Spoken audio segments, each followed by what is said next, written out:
E aí, meus leitores, tudo certinho com vocês? Estão numa dívida grande, né? Me perdoem por ter ficado longe esse tempo todo. Hoje a gente está com um tempinho novamente para dar continuidade nesse livro que eu amo de paixão, da Casa de Chama e Sombra. Então, prometo que eu não vou me alongar muito, sem mais delongas, então vamos para a leitura. Capítulo 37, da parte 2, A Procura. A vida de Ron se transformou em bips de máquinas, monitores piscando e uma desconfortável cadeira de vinil que servia tanto de assento quanto de cama. Tecnicamente, ele tinha uma cama, mas ficava longe demais daquele quarto. Algumas vezes, Flynn e Deck vinham sedá-lo e arrastá-lo até lá para um tratamento restaurador, considerando que sua mão ainda estava em recuperação. Os dedos já tinham se formado de novo, mas estavam pálidos e fracos. As Mad Bruxas tinham um pequeno estoque de poções de Primalux, uma raridade em um navio onde a Primalux era proibida, fazendo com que dependesse de algum tipo de bioluminescência aumentada para iluminar tudo. Mas Ron recusaria as poções.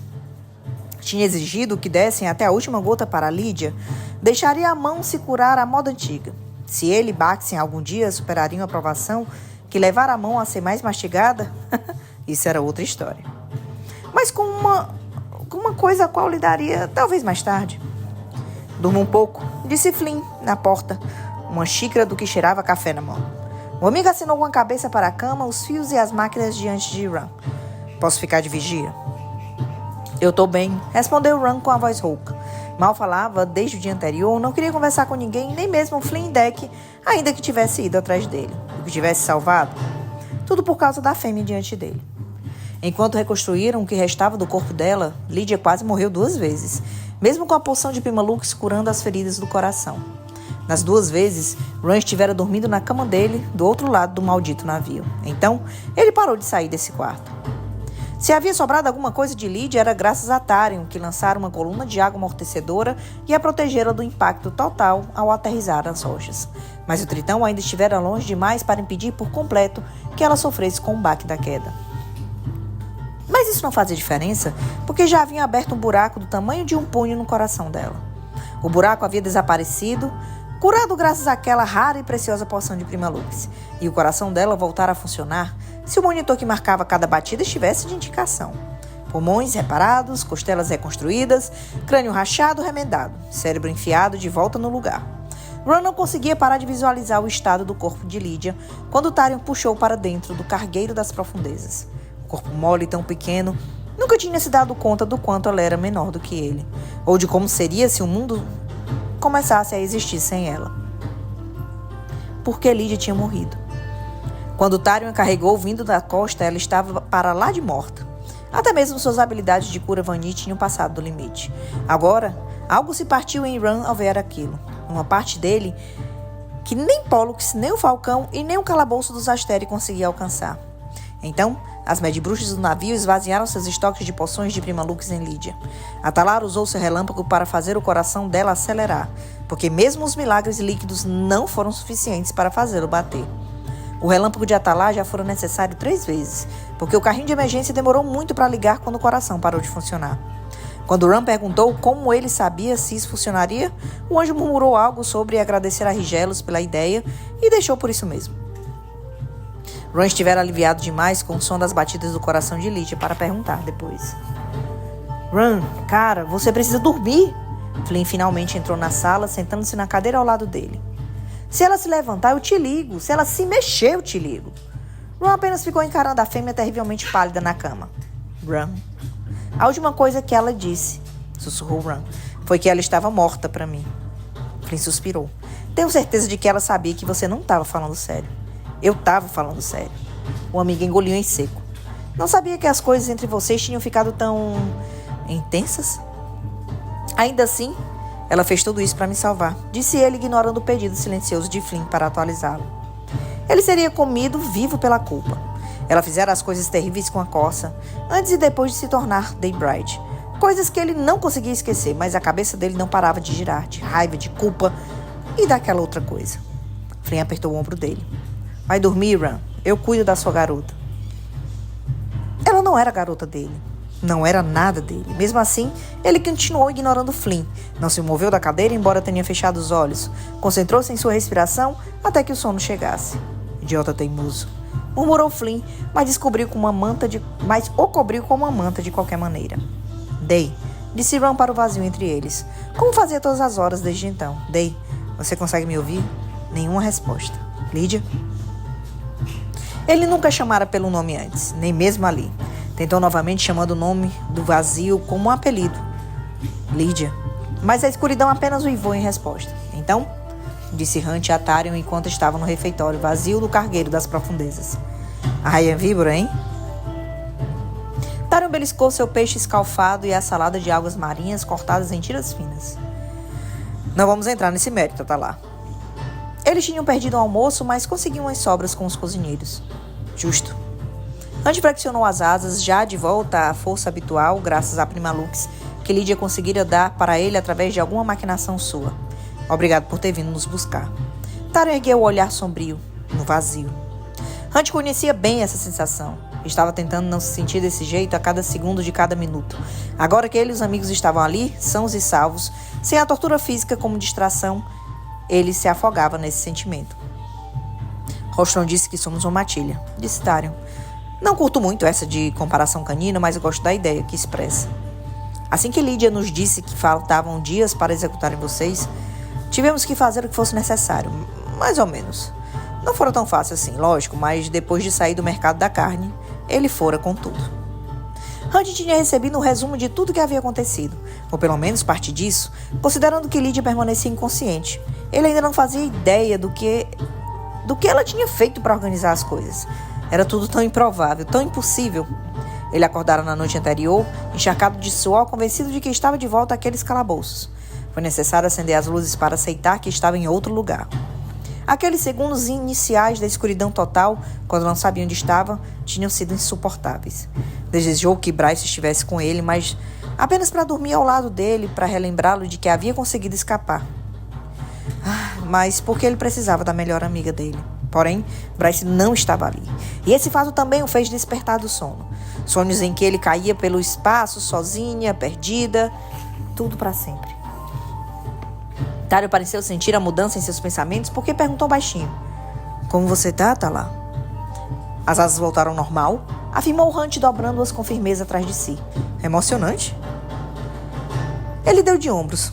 Ficara sentado no chuveiro por 1 hora na noite anterior, a água quase escaldante enquanto encharcava a sujeira e o sangue do calabouço. Como fizera naqueles dias antes de Bryce, deixar a água lavar a imundícia e a escuridão nele. Mas havia uma marca que não podia ser removida. Tarion olhou para a testa de Hunt. Eles são monstros por fazerem isso com você de novo. A raiva ardente ficou estampada nas feições do tritão. Eles são monstros independentes de terem colocado o halo de volta em mim. Hunt ergueu o pulso, expondo a marca. O ser que estava carimbado ali, negando isso, tinham sumido. Você acha que um escravizado ainda pode ser príncipe? Tenho certeza de que aqueles féricos idiotas têm alguns regulamentos que proíbem isso, disse Tarion com um sorriso irônico. Mas se alguém possa conseguir contorná-los, pode ter certeza que é Bryce. Hunt reprimiu a dor no peito. Não suportava imaginar a expressão de tristeza e raiva que surgiria no rosto dela quando visse o halo na marca. Se ela algum dia voltasse. Esse último pensamento era mais insuportável do que qualquer outro. Hunt se forçou a superar isso e perguntou a Tarion. Como você está? Quase igual a você, mas aguentando firme. Tarion mexeu a comida de novo. As sombras pareciam espreitar em seus olhos castanhos, vivendo 1 hora por vez. Alguma notícia de Rostron? Tarion balançou a cabeça, os cabelos escuros, acompanhando o movimento. O tritão, enfim, largou o garfo. E agora? Sendo sincero, Hunt apoiou os antebraços na mesa de metal. Não sei. Ontem meu objetivo principal não era morrer. Hoje, só consigo pensar onde Bryce está e como encontrá-la. E como viveria consigo mesmo nesse meio tempo. Você acha mesmo que ela está em algum outro mundo? As luzes fortes do refeitório refletiram na superfície metálica da mesa em um borrão brilhante. Se ela não estiver no inferno, então sim. Espero que esteja em outro mundo e em segurança. Vamos dar um jeito de trazê-la de volta para cá. Hunt não se deu o trabalho de dizer ao tritão quase com certeza que isso era impossível. Bryce era a única pessoa em Midgard que poderia abrir o portal capaz de trazê-la de volta para casa. Ele apenas disse. Bryce gostaria que eu divulgasse. o que ela descobriu sobre os Asteri. Então, acho que vou começar com a Rainha do Oceano. Ela não é aliada da Ópio, mas parece que os ajuda. Ele gesticulou para o navio ao redor deles. Ah, ironizou Ketos. E eu que pensei que você tinha ido me buscar no beliche para almoçar. E fui. Queria ver como você estava, respondeu Hunt, porém, admitido em seguida. Mas também queria saber se você tinha como falar com ela. Com a Rainha do Oceano? Tarion riu frio sem humor. Seria mais fácil perguntar se tem um contato com a própria Ogenas. Ela passou por todo esse perrengue para ajudar os inimigos dos Asteri. Explicou Hunt, tamborilando os dedos na mesa. Quero saber o motivo. Tarion estudou o rosto dele com tamanho escrutínio que Hunt se lembrou porque Ketos havia sido nomeado capitão da inteligência da Rainha do Rio. Hunt deixou o Tritão ver a pura determinação que fluía através dele. Tá, tudo bem. Disse Tarion com a voz grave. Vou ver o que posso fazer, ainda que... Ele estremeceu. O quê? Considerando o que aconteceu com a irmã e a sobrinha dela, pode não dar certo. Você está neste navio e ninguém tentou matá-lo ou mandá-lo de volta para a Rainha do Rio? Isso deve significar alguma coisa. Acho que tem mais a ver com a importância da Lídia do que com a minha, por mais que me doa dizer isso. Tarion suspirou. E acredite, no instante que pisei neste navio, passaram a encher o meu saco por ter desertado da Rainha do Rio. Eu sou um páreo aqui. Bem, talvez isso possa ser usado a seu favor para atrair a Rainha do Oceano para uma reunião. Tarion cruzou os braços musculosos. Eu prefiro que não. Cara, pensa no assunto, pediu Hunt. O que você conseguir fazer, eu agradeceria. Tarion passou os dedos longos pelos cabelos ruivos. Tá, eu sei. Tarion se remexeu no banco de metal para tirar um celular de sua roupa de neoprene colante. Ele começou a digitar. Vou ver se a Sands está livre para bater um papo. Ele se levantou graciosamente. Avisos de chegar a algum lugar. Nem uma faísca do brilho habitual do Tritão iluminava seu olhar. Ei, valeu, disse Hunt. Me mantenha informado. Tarion assentiu e saiu ainda digitando. Hunt terminou a refeição, o prato de peixe que tinha à sua frente, e depois comeu o que restava do prato de Tarion antes de sair do refeitório. Os corredores do navio estavam silenciosos, usando a caminhada para se esticar e testar a força de suas asas curadas, andou em silêncio pelos corredores revestidos de vidro, com nada além do oceano escuro em volta. Toda aquela água esmagadora, retida pela magia da Rainha do Oceano. Hunt não conseguia deixar de se impressionar com isso. Ele não havia voltado para o Biondo alguns andares acima. Não suportava ver o lugar em que ele e Bryce tinham oficialmente se tornado parceiros. Encontrou Baxian malhando na academia que fora designada para eles. Uma entre as dezenas daquele navio, e a que ficava mais próxima de seus alojamentos. Você precisa de um ajudante para pegar todo esse peso, avisou Hunt, parando perto do banco onde o metamorfo de anjo grunhia, sob o peso das barras e as asas escuras abertas abaixo dele. Devia ter pedido para mim. Você não estava no quarto, retrucou Baxian, enquanto abaixava a barra até o peito nu e musculoso. O sol escorria pelo sulco entre seus peitorais e a pele marrom brilhando. Partes da tatuagem sobre o coração, por amor, tudo é possível, escrita com a letra de Danica, ainda visíveis ali. Como conseguiria substituí-la? Hunt sentiu um aperto no coração ao pensar. E Baxian continuou. E quando perguntei às duendes se tinham te visto, elas disseram que você estava almoçando. Hunt tinha parado na pequena sala onde Malana, Sassa e Hit haviam se escondido desde que chegaram, para perguntar se queriam se juntar a ele e a Tarion. Elas estavam em um leve e constante pânico por estarem ali, embaixo d'água. Mas não quiseram almoçar. Não queriam ver o navio nem qualquer indicação de que havia um oceano sem fim ao redor.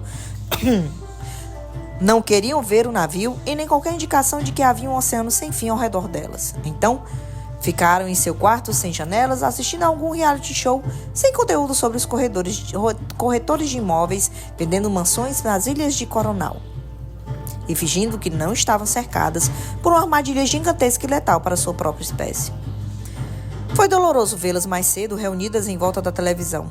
Lerrabas teria amado. Ela deveria estar ali com elas. Todos eles. Baxian manteve os olhos nos pesos que estivera levantando. Precisei me exercitar um pouco. Para quê? Pensando em coisas ruins? Foi tudo que Baxian disse. Pensamentos que deveriam voltar para o gosto de sangue de Ran em sua boca. Hunt parou atrás do banco em silêncio ao alcance da barra, enquanto Baxian a erguia de novo, os braços tremendo. Tinha uns 270 quilos ali. Quantos você já fez? 80. Grunhiu Baxian, os braços esticados, as asas abertas embaixo dele. Hunt assumiu a responsabilidade de guiar a barra de volta aos postes. Quero chegar a 100. Um passo de cada vez, cara. Baxian ofegava olhando para o teto. Então, olhou para Hunt, observando-o de cabeça para baixo. Qual foi? Só estou vendo como o meu amigo está.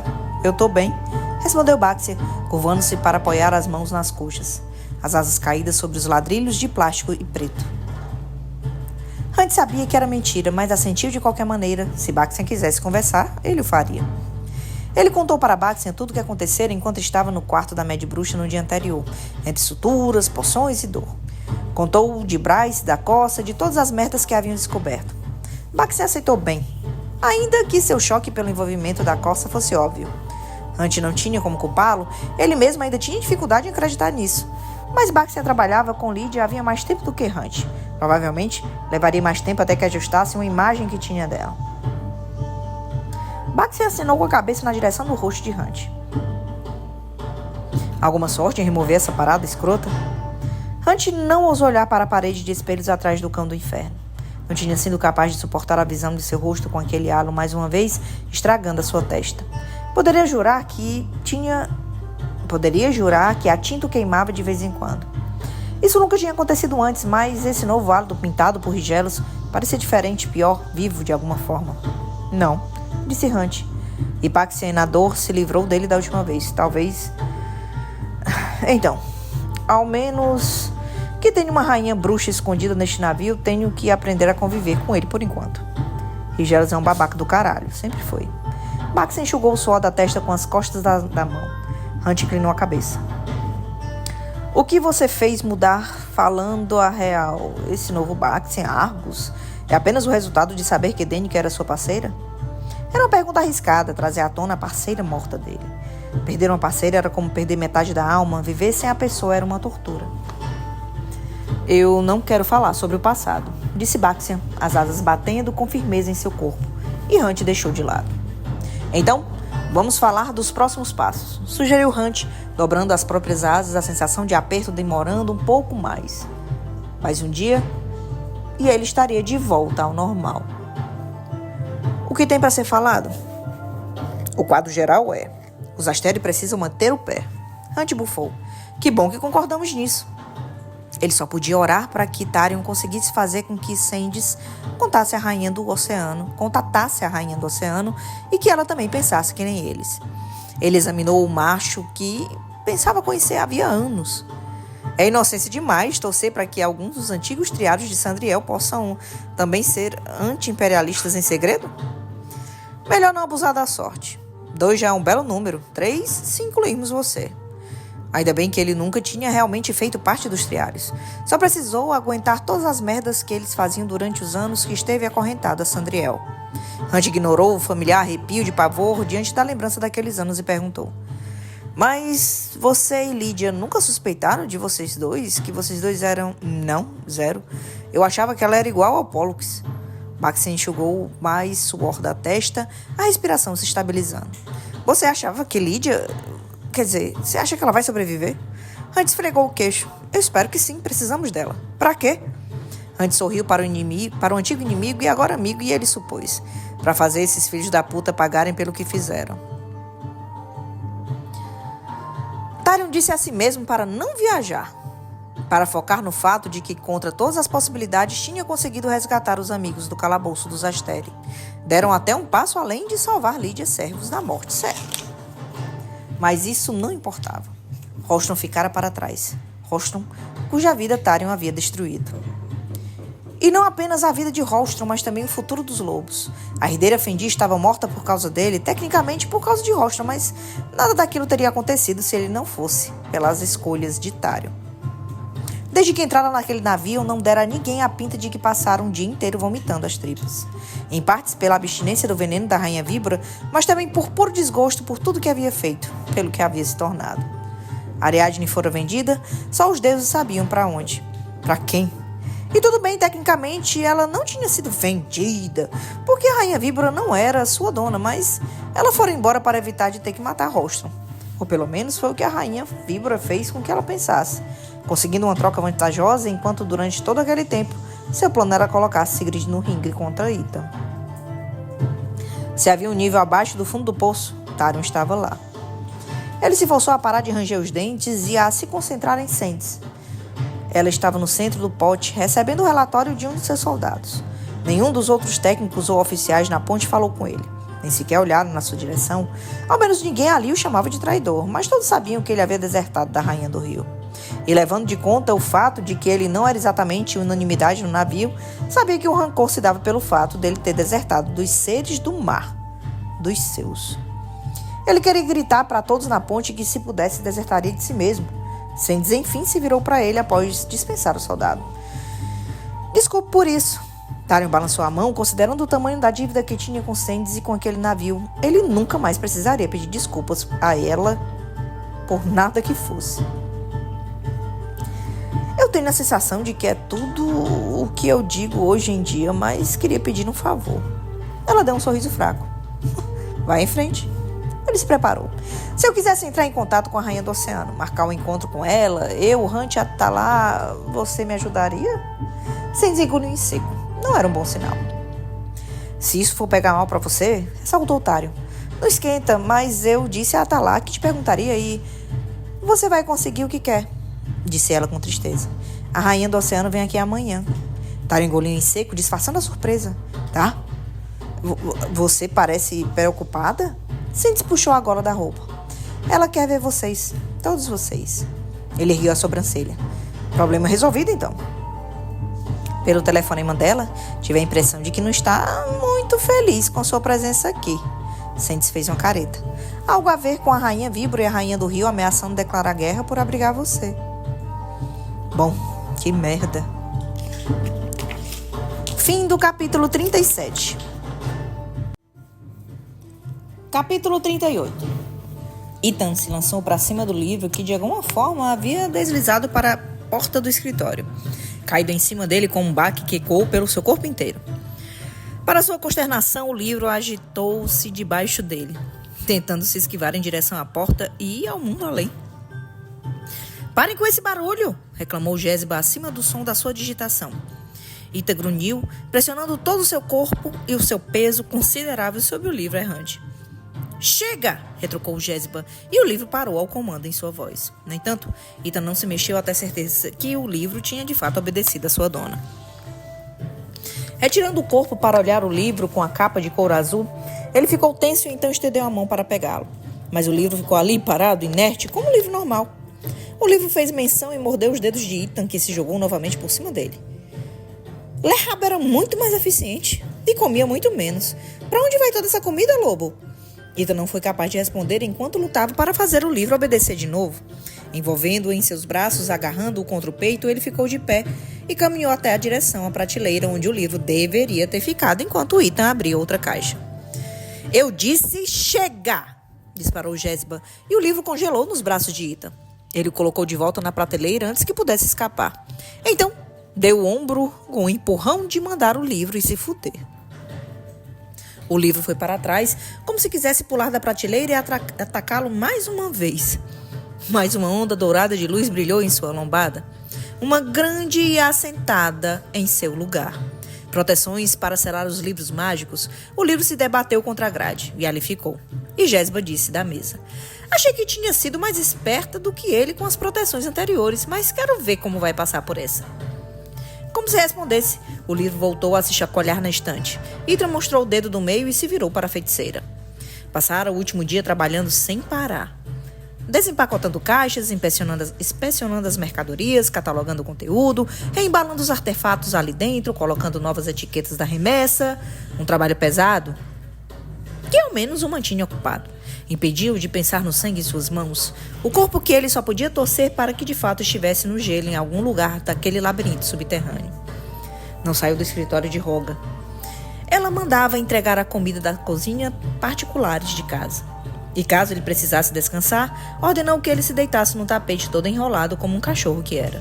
E foi o que ele fez, ignorando o insulto e caindo num sono tão profundo que ela precisou cutucá-lo com o pé para fazer com que ele acordasse.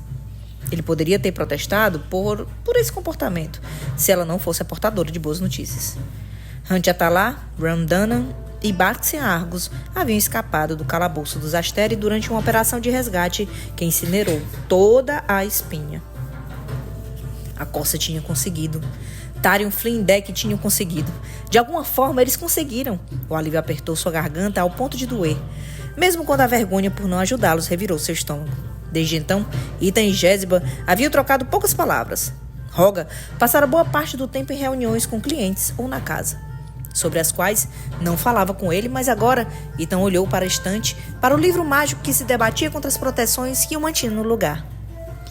Durante a cimeira, comentou Ethan ignorando o volume beligerante. Micah disse que seus livros eram da biblioteca de Partos. Amelie tinha fofocado a respeito depois disso. E que então, tudo o que restou está aqui. Murmurou Jesiba, continuando a digitar no teclado. Ethan se jogou na cadeira diante da mesa dela. Achei que Partos fosse um mito. Os livros afirmam o contrário, não é? Qual é a verdade, então? Nenhuma em que um Vanir conseguiria acreditar com facilidade. Mas ela parou de digitar. Seus olhos se ergueram acima dela do computador para controlá-los dele.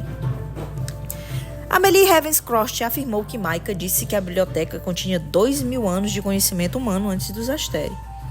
E o rosto dela não revelava nada. Ele apontou para o livro Puto da Vida. Então os humanos tinham magia? Ela suspirou pelo nariz. Ai, não. Os livros mágicos que estão aqui, eles deveriam ser guardados na biblioteca. Ao menos foi para isso que eu os encantei, séculos atrás. Para que atacassem qualquer um que tentasse roubá-los e para que eles se defendessem. Um livro desse tipo, Ethan se lembrou de Bryce contando, ajudou a salvá-la quando ela lutou contra Micah.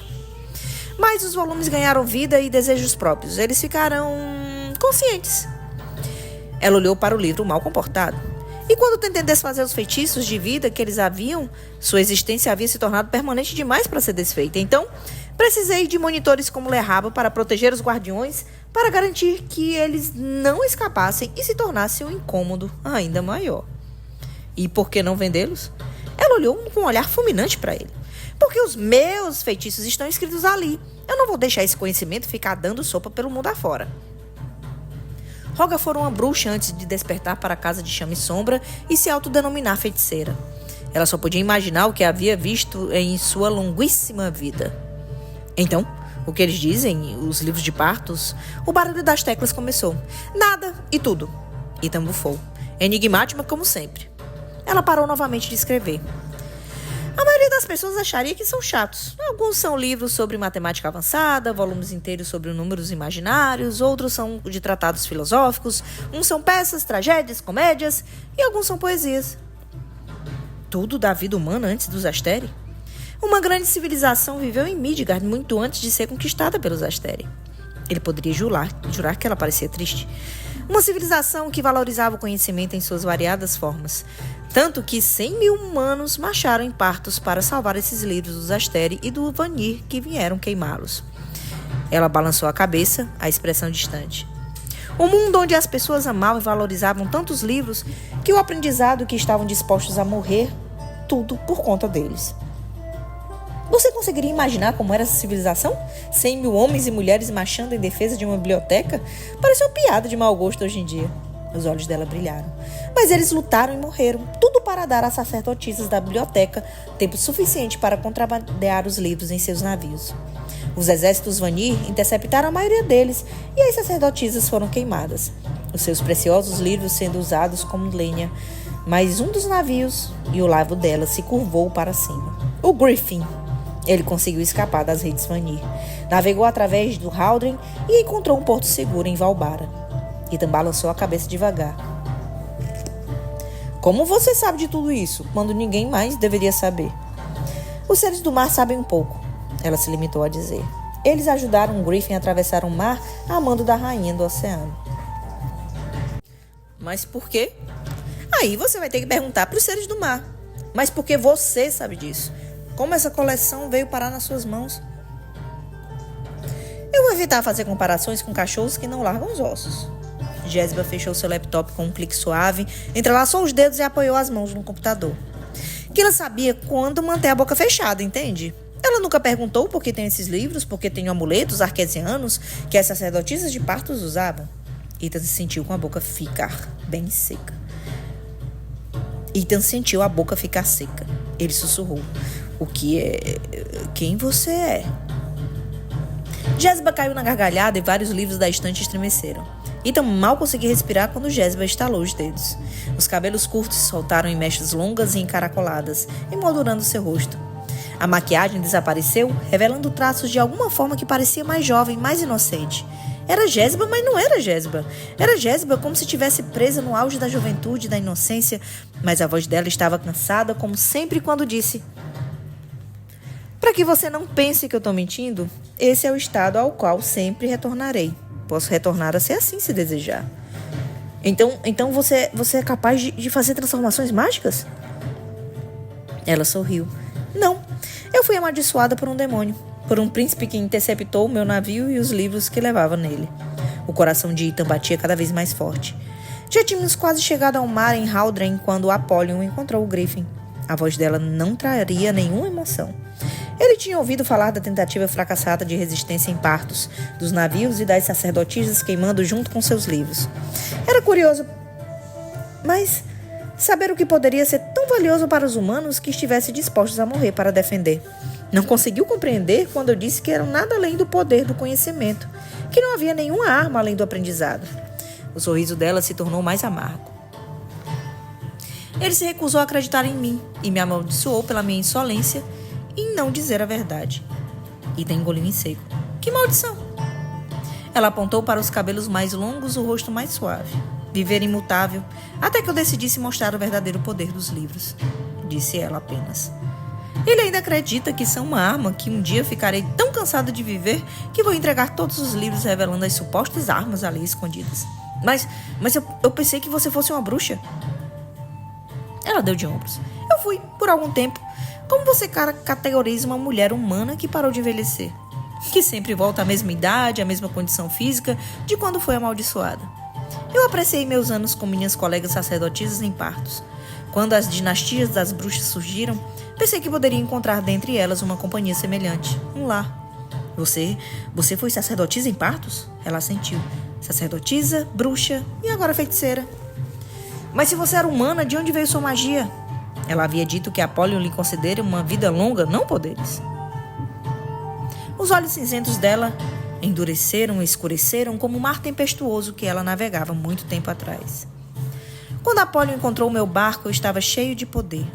Tinha acabado de consumir Sirius. Acho que não era a intenção dele, mas ao me tocar, transferiu algo para mim. Pela forma como ela disse tocar, Ethan sabia exatamente como ela via o que ele fizera com ela. Demorou um pouquinho para perceber que eu tinha poderes além da juventude eterna, disse ela com suavidade. E, por sorte, tive 15 mil anos para aprender a dominar esses poderes. Para permitir que se tornassem parte de mim, que tivessem vida própria, como aconteceu com os livros. Ele foi dominado pelo horror. Você quer começar a envelhecer de novo? Era uma pergunta bastante pessoal, mas, para surpresa de Ethan, ela respondeu. Não, ainda não, disse Jesiba com a voz baixa. Não até que chegue a hora. Do quê? Ele ousou perguntar. Ela olhou por cima do ombro para uma pequena biblioteca, para o livro agressivo que tinha por fim se acalmado, como se estivesse fazendo pirraça. De surgir um mundo onde esses livros enfim estarão a salvo. Fim do capítulo 38. Capítulo 39. Bryce encontrou o rei outonal em seu escritório, os cabelos ruivos brilhando sob a luz da manhã, contemplando a asta e a reveladora da verdade em sua mesa. Então, ele se deixara atingir pelo que ela havia dito na outra noite? Ótimo. Tão perto, ronronou ela ao fechar a porta e se aproximar da mesa. Mas tão longe, tão indigno. Chamas dançaram nos olhos dele. O que você quer agora, garota? Ela deu a volta na mesa para ficar ao lado da cadeira dele, olhando para as armas pelo ângulo do pai. Ele franziu a testa, como se a mera proximidade dela fosse desagradável. Minha mãe alguma vez te contou o que aconteceu naquela noite em que ela estava tentando me levar para algum lugar seguro? Quando seus capangas alcançaram ela e Randall? Se eu fosse você, pensaria com cuidado no que vai dizer, retrucou ele. Bryce sorriu. Fazia anos que Randall não pegava numa arma. Não desde que ele voltara do fronte e jurara que nunca mais usaria uma arma. Estava prestes a fazer seus votos para Solas quando recebeu um pedido de ajuda do sumo sacerdote para ajudar uma mãe solo e uma filha de 3 anos que precisava fugir de você. E naquela noite, seus guardas de merda nos encontraram. Foi a primeira vez que Randall voltou a pegar numa arma. Meteu bala bem na cabeça do seu chefe da segurança. Randall odiou cada maldito segundo, mas fez o mesmo assim. Porque naquele momento, mesmo depois de apenas 3 dias fugindo juntos, já sabia que estava apaixonado pela minha mãe e que não havia nada que ele não faria por ela. O nariz do rei Otonal se franziu de aborrecimento. Aonde você quer chegar com essa história? O que eu quero dizer, disse ela aproximando-se do pai, é que não foi só com a minha mãe que aprendi o que é o amor. Com meu pai também, meu verdadeiro pai. Meu pai humano e fraco, de quem você morre de ciúmes. Ele me ensinou a lutar pra cacete pelas pessoas que eu amo. Essa história tá me cansando. O rei Otonal fez menção de se afastar, mas Bryce o agarrou pelo braço. Você tá indo? E eu já estou voltando. Eu tô cansada de você desde o primeiro instante que abriu a boca. Ouviu-se barulho de pedra. O rei Otonal recuou, mas era tarde demais. As algemas gaussianas já estavam presas em seu pulso. Sua putinha! Sibilou ele e Bryce deixou a algema de seu outro pulso cair no chão. Você não faz ideia de com quem tá mexendo. Faço sim, um inútil, um perdedor patético. Ele se levantou, mas ela já havia arrebatado a reveladora da verdade a Aster. Ele parou quando ela desembanhou as lâminas apontando as duas para ele. Bryce, disse, a voz suave e a faca e a espada firmes em suas mãos. O negócio é o seguinte, é só não resistir, eu não vou empalar você com isso aqui e usar sua barriga para testar como abrir o tal portal para algum lugar. A chama queimou e depois desapareceu nos olhos dele enquanto as algemas o mantinham firme no lugar. Ela sorriu inclinando a cabeça. E a propósito, valeu por todas aquelas informações a respeito das lâminas. Bem, eu achei que você poderia saber algo de útil. É uma pena que eu tenha mandado todos os criados embora, não é? Ah, não tem ninguém para te escutar gritando. Ele empalideceu de raiva. Você veio aqui? Você veio parar aqui de propósito? Pode crer nisso, respondeu ela, jogando os cabelos por cima dos ombros e balançando a cabeça. Eu sabia que fazia séculos que você se dedicava a essas pesquisas. Você é a única pessoa obcecada pela Aster de seus segredos. Tão tristinho por ser rejeitado, por não ser um escolhido. Então, vim até aqui à procura de respostas, para saber o que exatamente uma arma como essa poderia fazer, como se livrar dos seus amiguinhos intergalácticos. Ela sorriu. E você presumiu que eu caí aqui por quê? Ele a olhou com raiva. Ah, verdade, acrescentou ela. Porque eu sou sua filha burrinha e destrambelhada. Caí aqui por acidente, é isso? Ela riu sem conseguir se conter. Você deve até ter se convencido de que Luna tinha enviado um presente. De que tinha recebido um favor dos deuses e que tudo isso fora designado por Urd. O silêncio era confirmação bastante. Ela fez um beicinho exagerado. Oh, que azar! E ainda mais azar em relação às algemas.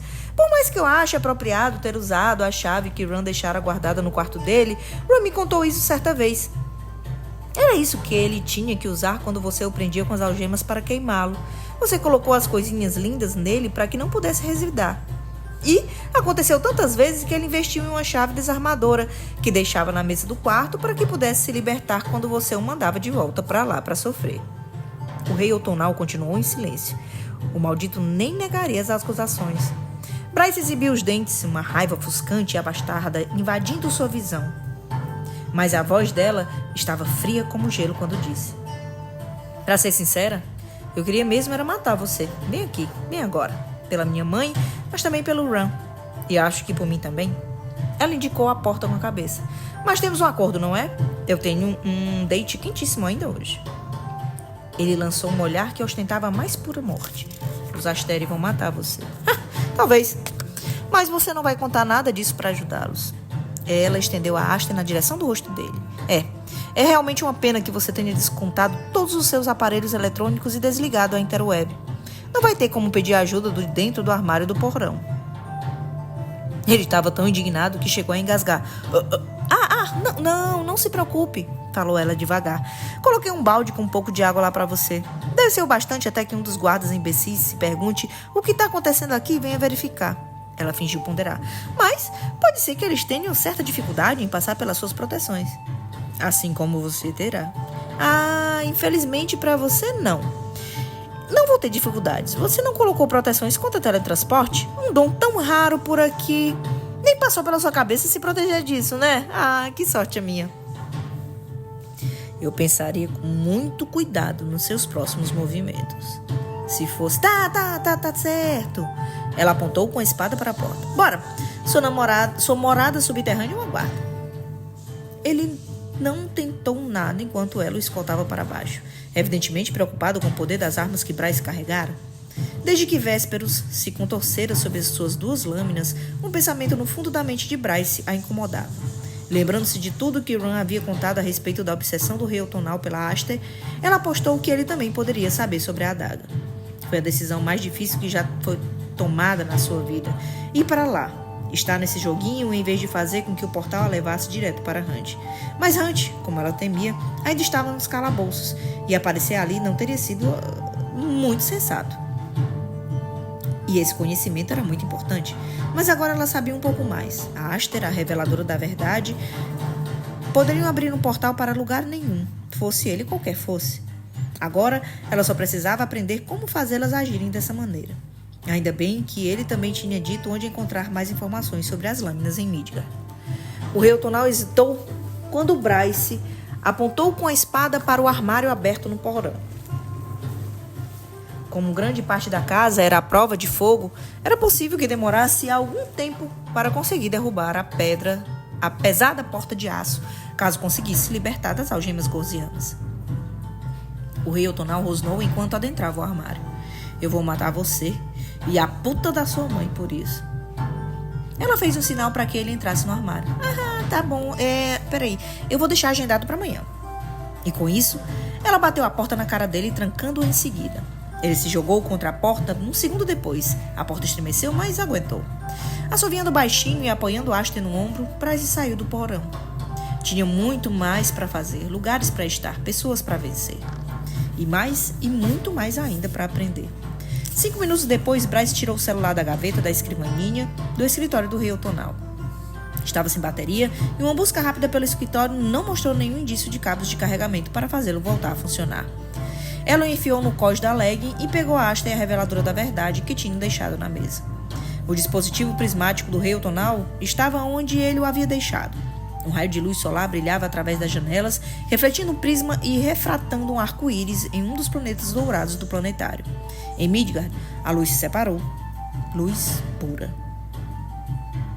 No caos daqueles momentos derradeiros com Vésperos e nos dias passados com o rei Otonal, ela ainda não tivera a oportunidade de explorar a magia que havia levado de Silene. Imaginou que tinha reivindicado a magia para si, já que Silene certamente a havia deixado lá para ser tomada pelos futuros herdeiros. Mas por que não o fizeram? Por que o filho dela, que ouvira a verdade da boca da mãe, não o fez? Bryce sabia que talvez nunca fosse chegar à resposta, mas poderia tentar aprender alguma coisa a respeito do poder que agora tinha dentro de si. Com uma inspiração profunda, Bryce invocou sua magia. Ao expirar, ela enviou um fluxo de luz estelar para o prisma e seu poder mais rápido do que nunca. Luz estelar bateu no prisma e passou por ele. Não foi um arco-íris que surgiu do outro lado. Não chegava nem perto disso. Ela levou um momento para processar o que estava vendo. Um feixe radiante de luz estelar. Onde o arco-íris deveria estar cheio de cores, surgiu uma luz branca e cintilante que descia até a sombra. Um anti-arco-íris, por assim dizer. Luz caindo na escuridão, gotas de luz estelar chovendo do feixe mais alto para a faixa sombria da parte inferior e devorada pela escuridão abaixo. Com uma luz fraca do dia, do crepúsculo. O que aquilo queria dizer? Ela tinha certeza de que sua luz era pura antes, mas agora, com o poder de Silene misturado, havia escuridão ali também, escondida por baixo. Et in avalen ego. Aquilo fazia alguma diferença para o seu poder? Para ela? Ter agora aquela camada de escuridão? Bryce deixou as perguntas de lado. Poderia pensar nisso depois? Naquele instante, ela pegou o caderno sobre a mesa e colocou-o no bolso interno da jaqueta esportiva. Então, empurrou o prisma da mesa alguns centímetros para o lado, inclinando-o em direção ao dispositivo do outro lado da sala. Aquele que o rei Otonal disse que poderia ser capaz de recapturar a luz, possivelmente com mais poder acrescentando a ela. Mas e se a luz explodisse de qualquer um dos prismas, encontrando-se no meio? O que aconteceria com a colisão de tanta magia? Toda aquela luz esmagadora, os pequenos pedaços de magia colidindo uns com os outros, produzindo energia. E a abasteceria como se fosse uma bateria. Pelo menos era o que ela pensava. Ai, só tem um jeito de descobrir, murmurou ela para si mesma. Como uma prece acetona, ela enviou 2 feixes idênticos de luz, formando um arco ao redor dos prismas, disparando bem no meio deles. Explosões também idênticas da mesma luz brilharam de ambos os prismas, disparando uma contra a outra, faixas de luz caindo na escuridão e seu poder reduzido à forma mais elementar e básica. Eles brilhavam um no outro, onde se encontravam luz e escuridão e luz, todas se chocando. Bryce entrou bem no centro da explosão. Entrou em seu poder. Aquilo a iluminou por dentro, iluminou seu próprio sangue. Os cabelos flutuaram para cima da sua cabeça, canetas, papéis e outros objetos do escritório subindo com ele. Tanta luz e escuridão. O poder estava no encontro dos dois. Agora conseguia entender como a escuridão moldava a luz. Mas todo aquele poder unido era o impulso de que ela precisava. Ela mostrou o dedo do meio para o chão a seus pés, para o irritado rei outonal que estava ali embaixo e se teletransportou para fora da casa, para o lugar onde ela mais queria ir, lar, onde quer que isso fosse em Midgard, porque seu lar já não era um lugar físico, mas também uma pessoa. Silene afirmou isso quando falou de Theia e Aidas. Suas almas se encontraram através dos mundos porque eram parceiros. Eles eram o lar um do outro. Para Bryce, o lar era e sempre seria Hunt. Ron estava cansado que, apesar da dor no pescoço, não se deu ao trabalho de mudar para uma posição mais confortável na cadeira. As máquinas apitavam sem parar, com os grilos de metal marcando a passagem da noite. Ele tinha a vaga noção de que Declan estava substituindo Flynn, e então Dex saiu e era Flynn de novo. Não saberia dizer o que o despertou. Talvez uma alteração na máquina ou alguma mudança na cadência da respiração dela, mas uma quietude o atravessou. Ele abriu os olhos doloridos e pesados e olhou para a cama. Lydia ainda estava inconsciente, de uma palidez terrível. Lydia. Nenhuma resposta. Ron apoiou os braços nos joelhos e esfregou o rosto. Talvez ele pudesse dormir no chão de ladrilhos. Seria melhor do que contorcer-se na cadeira. Ron grunhiu seu consentimento. Flynn deu uma tapinha nas costas dele, saiu, a porta se abrindo e fechando com um ruído. Bom dia, disse Flynn. Quer um café? Deuses, o corpo inteiro dele doía. A mão, ele examinou os dedos finos e estranhamente pálidos. A falta de tatuagens ou cicatrizes, ainda fraco. Como se ainda tivesse reconstruindo as forças armazenadas em seu sangue mortal no dia de sua descida. Ele flexionou os dedos, estremecendo, e então sentou devagar e estalou o pescoço. Estava girando uma terceira vez quando olhou para a cama e percebeu que Lydia o encarava. Ficou paralisado no lugar. Os olhos dourados dela estavam turvos de cor de exaustão, mas abertos, e ela estava... Ron piscou, certificando-se de que não estava sonhando. Lydia disse com a voz rouca. Eu estou viva ou morta? Parecia que um buraco se abriu no peito dele. Viva, sussurrou ele e as mãos começando a tremer. Os lábios de Lydia se curvaram devagar, como se fosse necessário todo o seu esforço para fazê-lo. O peso disso a atingiu do que ela era, de quem ela era, do que havia feito. A Corsa estava diante dele. A Corsa, porra! Como ele poderia sentir tanto alívio por alguém que odiava tão intensamente? Como ele poderia odiar alguém cuja vida era mais importante do que ele, do que a própria vida? Os olhos vidrados dela desviaram os dele. Olhou ao redor da sala, sem janelas, observando as máquinas e o soro intravenoso. Suas narinas se dilataram, cheirando o ambiente sob os antissépticos e várias poções. Algo se aguçou em seu olhar como um reconhecimento. Então Lydia perguntou bem baixinho. Onde estamos? A pergunta o surpreendeu. Ela havia planejado aquela fuga. Será que a lesão afetara sua mente? Deuses, ele nem tinha pensado nas possíveis sequelas que ela poderia ficar sem oxigênio por tanto tempo. Então Ron disse devagar. No cargueiro das profundezas. Ela se mexeu. Tubos e monitores voaram, arrancando do seu braço tão depressa que o sangue jorrou. As máquinas apitaram e Ron não conseguiu se mexer rápido o suficiente para detê-la quando ela saltou da cama. Os pés escorregando no chão enquanto corria para a porta. O vidro se abriu, revelando Flynn com 2 xícaras de café na mão. Ele se esquivou para o lado com um "que porra é essa?" Lydia disparou, mal conseguindo ficar de pé, e tudo que Ron pôde fazer foi correr atrás dela. As poucas medbruxas no salão àquela hora soltaram exclamações de surpresa diante do metamorfo de Corsa, que passou tropeçando em sua bata hospitalar azul clara, debatendo-se nas paredes com a graça de um potro recém-nascido. Suas pernas tinham sido reconstruídas, ela nunca tinha usado essas antes. Que inferno é esse?